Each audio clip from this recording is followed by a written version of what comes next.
I was injured when I was 20 years old, and one of the biggest things about becoming injured is that it's not just losing yourself physically, it's everything that you planned for your life in one fell second is completely wiped out.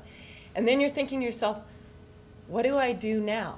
I mean, all of you out there, you young students, you have dreams about what you're going to do and be when you get older, and to have that just taken away is an incredible thing to face, and one of the biggest things about becoming disabled. And there were several things that happened during the first year of my disability that I became disabled that sort of made me not retreat from life, but rather tackle it. And the first thing was that when I was the third week, when I finally figured out that my life wasn't going to be the same, I said to my mom, I said, I'm not going to France next year, am I?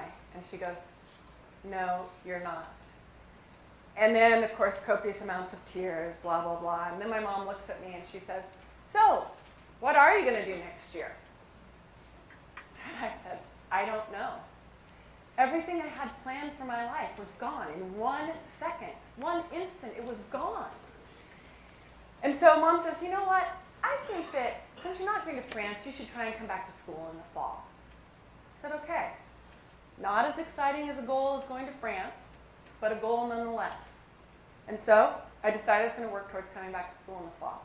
I spent a month and 3 days in intensive care, and then I spent 3 months in the hospital total that summer. And Oregon schools start late, so I got out of the hospital in August, and I had about a month before I had to return to University of Oregon. And right before I was getting ready to go home, my mother asked me another question that and this is sort of what propelled me forward. She said, so, Tiana, what are you going to do with the rest of your summer? And I looked at her and I said, recover. And she looks at me and she goes, I think that's great, but you know what? You're going to be at home, you're going to be going to physical therapy, but I think maybe you should find something else to do. Why don't you volunteer on a campaign? Because it was campaign season.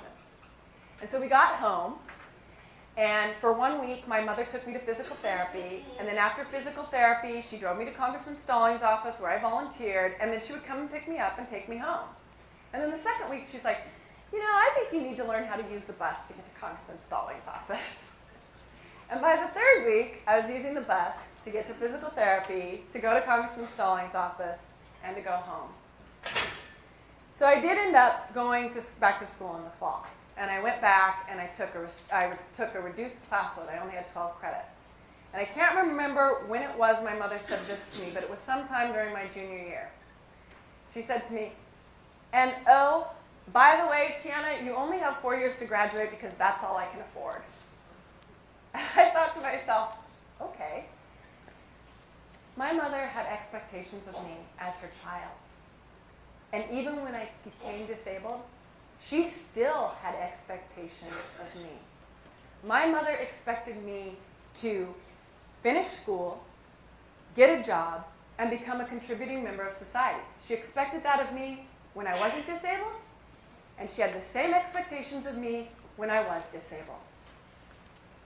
And it was those expectations that led me to be as successful as I am. Look, a lot of times when you have a disability, people lower their expectations of you. But just because other people have lower expectations of us doesn't mean that we have to have lower expectations of ourselves.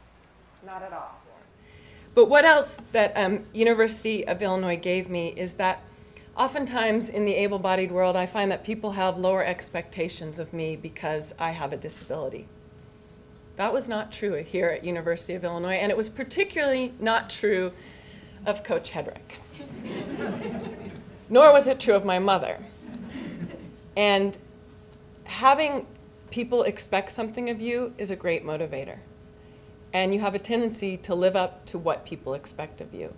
And that was one of the best things about being at University of Illinois. It didn't matter if I had a disability, I was still expected to complete my graduate studies, to do a good job, and to go out and become a contributing member of this society.